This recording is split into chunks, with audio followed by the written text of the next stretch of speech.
Thank you for having me here, and thank you for this medal and being a finalist.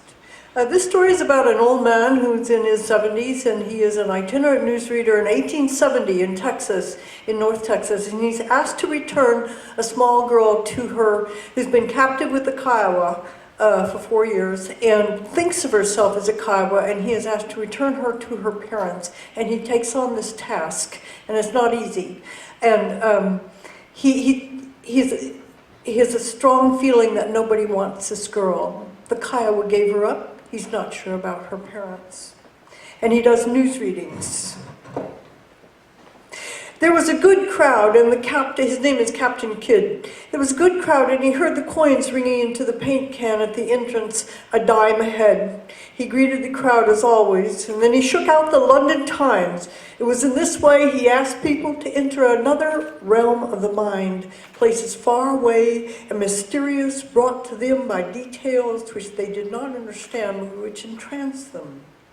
He read of the attempt by the British colonial government to enumerate the peoples under their rule, a census, in short, and the rebellion of the Hindu tribes against the census takers because married women were not permitted to say aloud the names of their husbands. Nods, they were all beyond rational thought in those far countries. He read aloud about a great windstorm in London that toppled chimney pots. What is a chimney pot? He could see it in their faces. And then of the new packing plants in Chicago, which would take any amount of cattle if they could just get them. And in the crowd were men who were contemplating driving cattle all the way to Missouri if they could evade the savage tribes, and they listened with deep interest.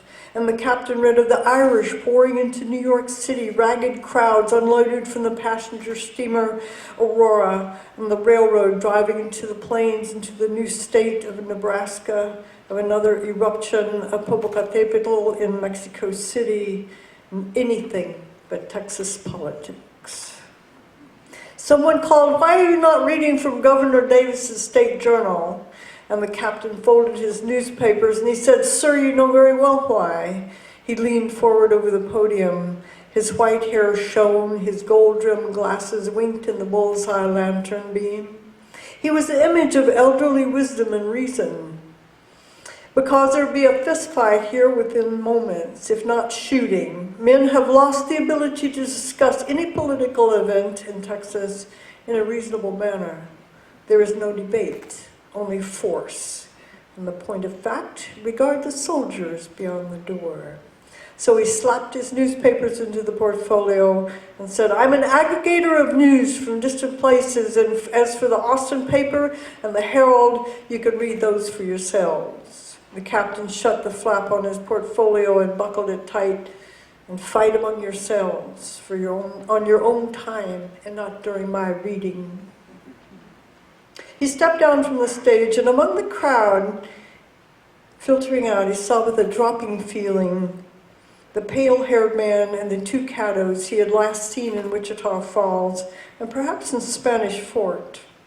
The blond man sat relaxed in a theater chair with one ankle cocked up over the other leg and his hat on the point of his knee. He was watching the captain.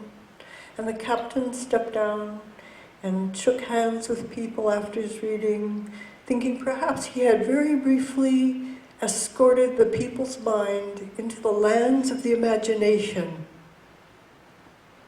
Far places, crisp ice mountains in the Arctic, and falling chimney pots and tropical volcanoes. "Captain," said the blond man.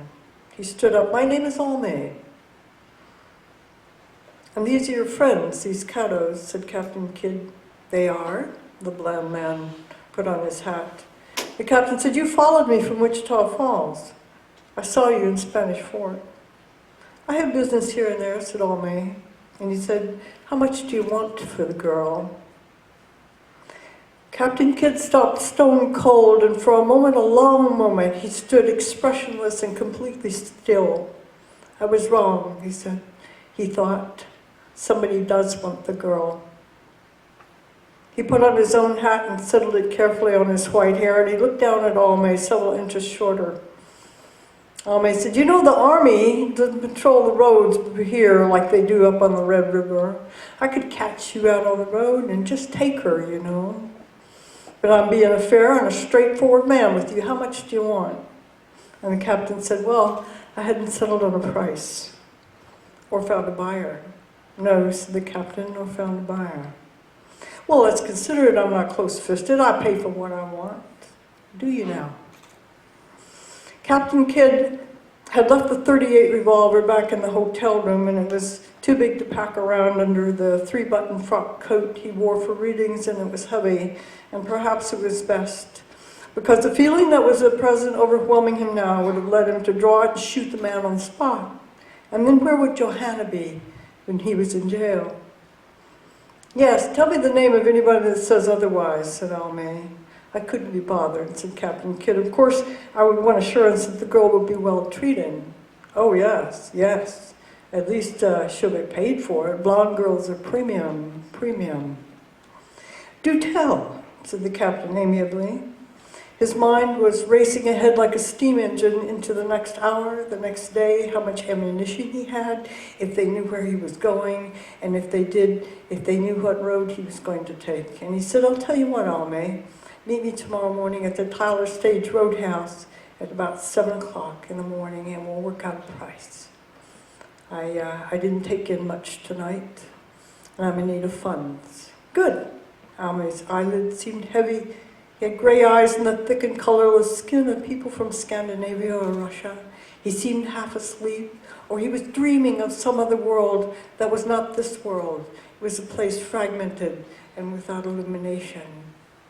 So the captain walked fast through the unpaved streets to Gannis livery and called out to the oafish stableman. He harnessed the roan mare, backed her into the shafts, settled the collar, hooked up the trace chains, turned the wagon facing out, and he changed his clothes as fast as he had ever changed in his life. He flung into the wagon his bag of coins, wrapped up the remains of their supper in the frying pan.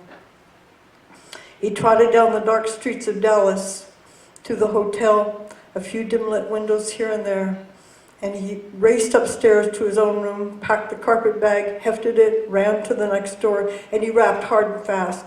Mrs. Gannett opened the door in a nightgown. She had been looking after the girl.